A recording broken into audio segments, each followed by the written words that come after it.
24 ঘন্টার ভিতরে যতগুলো দোয়া কবুলের সময় আছে, যতগুলো সোনালী সময় আছে, যতগুলো মূল্যবান সময় আছে, এর মধ্যে সবচেয়ে গুরুত্বপূর্ণ হলো ভোর রাত, তাহাজ্জুদের সময়, রাতের শেষ ভাগ বা ঘুম থেকে ওঠার পর একেবারে ফজরের আজানের আগ পর্যন্ত রাতের শেষের দিকের এই সময়টা, এটা হলো সবচেয়ে মূল্যবান সোনালী সময় ইমানদারের জন্য। আপনার দোয়া আল্লাহর কাছে পৌঁছাতে চান, কায়মন বাক্যে আল্লাহর কাছ থেকে পাশ করাতে চান, আল্লাহর সবচেয়ে নৈকট্য অর্জন করতে চান, খুব বেশি আল্লাহর কাছে প্রার্থনা করতে চান,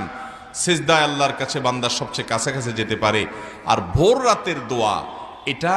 বান্দার সবচেয়ে ইফেক্টিভ দোয়া হয়। এই দোয়া আল্লাহ তাআলা সাধারণত ফিরিয়ে দেন না। এবং নবী করিম সাল্লাল্লাহু আলাইহি সাল্লামের সেই বিখ্যাত হাদিস আপনারা সবাই কম বেশি শুনেছেন, রাতের শেষ প্রহরে আল্লাহ রাব্বুল আলামিন দুনিয়ার আসমানে এসে বান্দাকে ডেকে ডেকে বলেন,